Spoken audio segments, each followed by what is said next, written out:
C'est un vrai plaisir après cette période Covid de pouvoir enfin rencontrer nos partenaires et échanger, partager nos interrogations dans un environnement neutre par rapport à nos collectivités. Il ne s'agit pas de représenter un maître d'ouvrage en particulier, mais de discuter avec des entreprises et des représentants de maîtrise d'ouvrage. Le contexte environnemental, les nouvelles exigences légales, les nouveaux objectifs dans le cadre du développement durable nous apportent des difficultés nouvelles et on cherche dans notre pratique sur notamment nos grands projets, des moyens, des méthodes pour réussir à atteindre nos objectifs.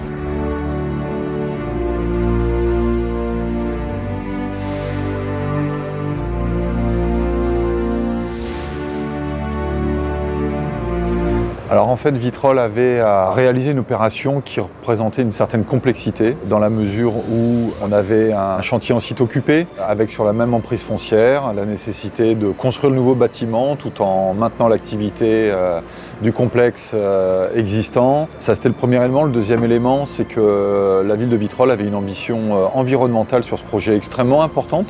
Donc ces deux éléments-là ont fait qu'effectivement le marché global de performance, dont l'objectif est justement de pouvoir répondre à ces exigences, semblait un outil adapté.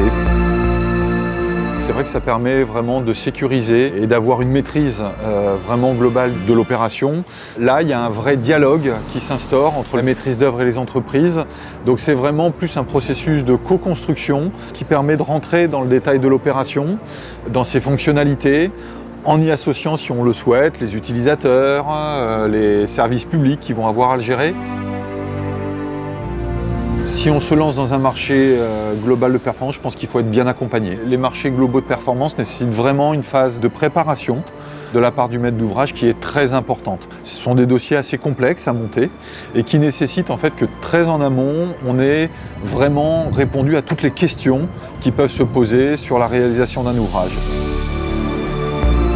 On a voulu, nous, être très soucieux à la place des sous-traitants qui avaient à travers ces contrats. Donc ce sont des exigences que l'on a mis sur la part de sous-traitance, sur la relation entre l'entreprise générale et la sous-traitance. Je pense qu'il faut y être attentif.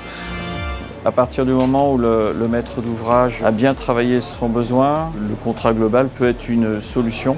Les échanges ont montré qu'il y avait des possibilités assez larges et que c'était un moyen d'obtenir une maîtrise globale du projet.